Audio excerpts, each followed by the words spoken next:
భద్రాద్రి కొత్తగూడెం జిల్లా కలెక్టరేట్ వద్ద రజక సంఘం ధర్నా చేసింది. ప్రభుత్వ మెడికల్ కాలేజీలో 20 దోబీ పోస్టులను జీవో 27 ప్రకారం రజకులకే కేటాయించాలని డిమాండ్ చేశారు. ఆర్థికంగా వెనుకబడిన రజకులపై ప్రభుత్వం దయ ఉంచి మెడికల్ కాలేజీలో దోబీ పోస్టులను తమకే కేటాయించాలన్నారు.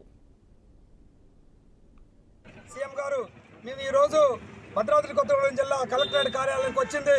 మా భద్రాద్రి కొత్తగూడెం జిల్లాలో ఉన్న మెడికల్ కాలేజీలో 20 దోబీ పోస్టులు ఇతర కులాలతో నింపుతున్నారు కలెక్టర్ గారు.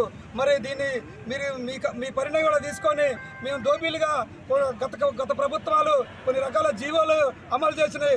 జీవో నెంబర్ 27 1996 మే 21న ఒక జీవో రిలీజ్ అయింది. ఈ జీవోలోనే అనుసరించి మా దగ్గర ఉన్న పోస్టులు మా రజకులతో నింపాలని అయ్యా 10వ తరగతి మినిమం పెట్టడం వల్ల జిల్లా వ్యాప్తంగా ఉన్నది మా రజకులు వివిధ అగ్ర కులాల పెత్తనదారుల దగ్గర వెట్టి చాకిరీ చేసుకుంటా చదువుకు దూరమై ఉన్నారు.